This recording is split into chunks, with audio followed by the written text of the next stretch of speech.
আসলে ইসলামী আন্দোলন যারা করছেন তাদের তো একটা শাহাদাত তো একটা স্বপ্ন, হুম এবং হুম উনি উনি ওইটা ওনার ভাষ্য যে উনি এটাতে খুবই স্ট্রেংথলি বিলিভ করে যে তাকে অন্যায়ভাবে ফাঁসি দেওয়া হচ্ছে। থেকে যেটা বারবার বলে গেছেন যে নিয়তের বিশদ, মানে খুব ক্লিন নিয়ত রাখতে, কখনোই কোনো সাকসেস বা কোনো কিছুর ব্যাপারে যেন আমরা আম, মানে কোনোভাবেই যেন পার্সোনাল কোনো সেলফিশ গেইন চিন্তা করে কাজ না দেয়, তাহলে আল্লাহ বারাকা দিবে। তোমরা যখন বের হবা তখন তোমরা ভি সাইন দেখাবা না, তোমরা এক আঙ্গুল দেখাবা, মানে শাহাদা আর কি, এক আঙ্গুল দেখাবা।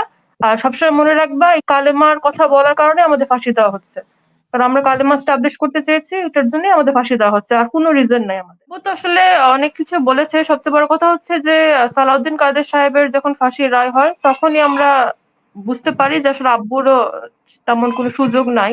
তো উনি তখন থেকে রেডি হচ্ছিল মেন্টালি আর কি, এটা আমি বুঝতে পারি। কারণ হচ্ছে ৩-৪ মাস আগে সালাউদ্দিন কাদের সাহেবের ফাঁসি হয়ে গেছে তখন আর কি। হুম তো আব্বু, আমরা তাকে ছবি দিতাম, আমাদের নিউ বর্ন বেবিও হলে, ভাইয়াদের তো বাবু হয়েছে, আব্বু জেলে থাকে দুজনেরই। তো ফ্যামিলি ফটো আমরা মানে লিগাল কাগজের মাঝখানে দিতাম, এটা আসলে ইলিগাল সত্যি কথা বলতে, কিন্তু আমরা দিতাম আর কি, বাচ্চাদের ছবি, ওদের বিভিন্ন ছবি দিতাম। তো এটা আসলে ইলিগাল, এটা আসলে লিগাল না, কিন্তু আমরা দিতাম কাগজের মাঝখানে। হুম হুম তো হুম ওই সব ছবি উনি একসাথে করে একটা প্যাকেটে করে ফেরত দিয়ে দিল আমাদের। কারণ এটা যদি আব্বু মারা যাওয়ার পরে যখন সব দেখবে, এটা দেখলে এটা একটা কাহিনী করতে পারে, এটা হুম জেল হুম করতে, হুম। জেল প্রোটোকলে অ্যালাউ না দেখে। তো উনি এই জিনিসগুলো যখন আবার ফেরত আমাদের দিল, পর্দার বিষয় ছিল, যেহেতু আমাদের হ্যাঁ ছবি ছিল। হ্যাঁ আমাদের সবার ছবি ছিল ওখানে, রাইট। তো যখন ফেরত দিল আমার মনে একটা খটকা লাগলো যে আব্বু তো রেডি হচ্ছে মনে মনে, তার মানে উনি উনি বুঝতে পারছে সামথিং ইজ রং আর কি। এটা হুম 3 মাস আগের দিকে, এই ৩ হচ্ছে মাস প্রথম আগে তখন তো আপনার ভাই ছিল না ৩ মাস আগে?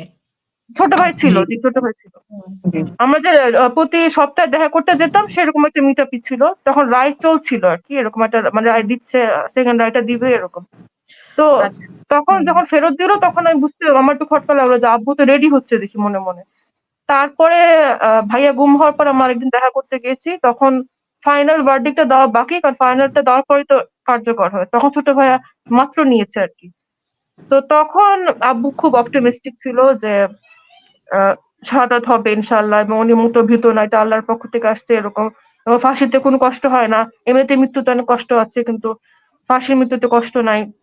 উনি অনেক হোপফুল, এরকম অনেক কথা না, বলেছে। আমাদের আর সান্ত্বনা দেওয়ার জন্য বুঝাচ্ছিল আর হ্যাঁ কি, হ্যাঁ হ্যাঁ না আমরা যেন ওই ভয় না পাই, তাই সে এগুলা বলতেছিল। আর ছোট ভাইয়াকে নিয়ে আর বারবার বলছিল। হুম। বল শেষ কর। হুম ছোট ভাইয়া তখন তো মাত্র নিয়েছে, তো ভাইয়া আব্বু তখন শুনেছে যে ভাইয়াকে এরকম নিয়ে গেছে, তো বলতেছে তো স্বরাষ্ট্র মন্ত্রণালয়ে অ্যাপ্লিকেশন করো, কারণ তাদের তো ফেরত দেওয়ার কথা, কেউ হয়ে গেলে তোমরা এটা এখন অ্যাপ্লাই করে দেখো। এটা বারবার বলছিল যে স্বরাষ্ট্র মন্ত্রণালয় আমাদের পক্ষ থেকে একটা অ্যাপ্লিকেশন দাও, ওইটাই হুম বলেছে। এটা হচ্ছে শেষ দেখার আগের শেষ দেখা যেটা ওইটা। তো তো হুম ছোট ভাইকে একটু কনসার্ন ছিল আব্বু, এটাই বুঝতে পেরেছে। আর মৃত্যু নিয়ে বলছিল তো, যে আশার কথাই বলছিল যে ইনশাল্লাহ যেটা হবে আল্লাহর ইচ্ছা, এরকমই। তারপরে লাস্ট যে দেখা, সেদিন তো অনেক কিছু হয়েছিল। আমরা সেদিন কিছু মানে কিছু কথা উনি বলে গেছে, 23টার মতো পয়েন্ট, বুলেট পয়েন্ট। এটা মেজাপও বলতে পারো, তোমার হুম কি হুম। মনে আছে? এখন আসলে পয়েন্ট গুলো এভাবে মনে নেই, আমরা কি মানে না আপুর ২৩টা নাম ইয়াগুলো মনে নিয়ে থাকে কথা বলি। কয়টা?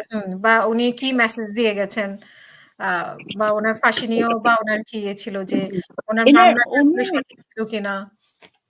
আসলে আহ, সেদিন আব্বু অনেক ভালো মেজাজে ছিলেন, খুবই হ্যাপি ছিলেন। কোনো মানে কষ্ট বা তার মধ্যে কোনো ভয়ের আমরা ছাপ দেখি নাই। হি ওয়াজ ভেরি এক্সাইটেড।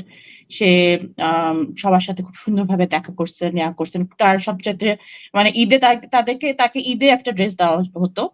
তো উনি পাঞ্জাবি। এমনি ইয়াতে অনেক গরম তো, মানে ওইখানে তো আসলে গরম প্লাস ইয়া সব মিলায়। ঈদে ঈদে তো আমরা একটু অন্য সময় নর্মাল কাপড় দিল, ঈদে তো আমরা একটু কাচ টাচ করা দিতাম। তো উনি হুম ওগুলো কোনোটাই পরতেন না, বলতেন হুম যে আসলে এগুলো এখানে পরা যায় না। সেদিন হুম দেখলাম সে একদম নতুন, খুব এমব্রয়ডারি করা সুন্দর সিম্পল একটা, কিন্তু বুকে একটা এমব্রয়ডারি করা কাপ বিয়া করছে। তো পাঞ্জাবি, আমরা ফার্স্ট সাদা পাঞ্জাবি। পাঞ্জাবি। তো ফার্স্ট কথা আমি বলতেছি যে তুমি তো পড়ো না, বলে যে আজকে পড়লাম, আজকে একটা সুন্দর অকেশন, হুম হুম এই অকেশনের জন্য পড়লাম। তো ওনার যেটা ইয়া ছিল যে সারা জীবন আসলে ইসলামী আন্দোলন যারা করছেন তাদের তো একটা শাহাদাত তো একটা স্বপ্ন, হুম এবং হুম উনি উনি ওইটা ওনার ভাষ্য যে উনি এটাতে খুবই স্ট্রেংথলি বিলিভ করে যে তাকে অন্যায়ভাবে ফাঁসি দেওয়া হচ্ছে। তাকে যেগুলো নিয়ে অ্যাকিউজ করা হচ্ছে সেগুলো সে করেন নাই এবং তাকে অন্যায়ভাবে ফাঁসি দেওয়া হচ্ছে। তো এটা তো আল্লাহর কাছে এটা তো শাহাদাতই হচ্ছে। যেহেতু সেটা অন্যায়ভাবে করা হচ্ছে। এইজন্য উনি খুবই আমি মানে কথাটা শুনতে খুবই অবাক লাগে কিন্তু এক্সাইটেড ছিলেন।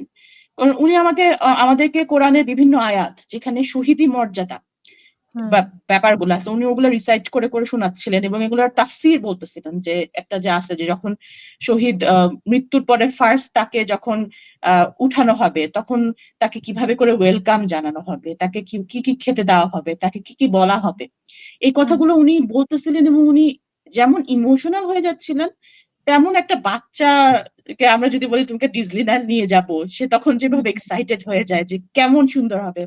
তো সে বলতেছিল যে আমরা যদি তাফসীর গুলা শুনেই এত খুশি থাকি, আল্লাহ যদি আমাকে কবুল করে, রিয়েলি যদি এটা হয় তাহলে কত সুন্দর হবে, মানে সে এটাতেই এক্সাইটেড ছিল।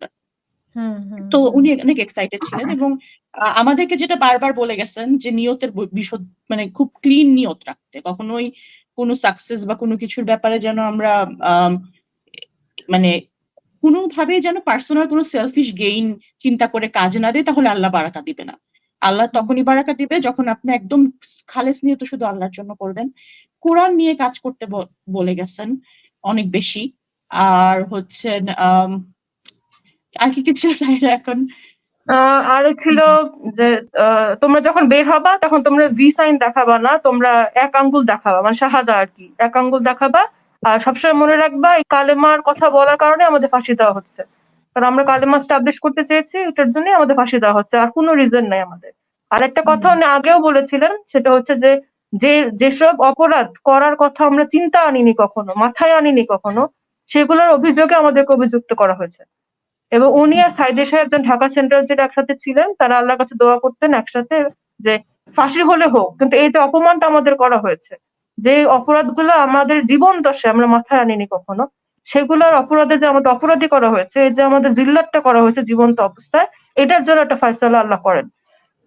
এর বিনিময়ে যদি ফাঁসি হয় তাহলে হোক, আমাদের কোনো আপত্তি নেই। এই দোয়াটা ওনারা রমজান মাসের রোজার ঈদে উনি বলেছিলেন আমাদের, যে সাইদি সাহেব আর উনি একসাথে রমজান ইফতারের আগে দোয়াটা করতেন। এভাবে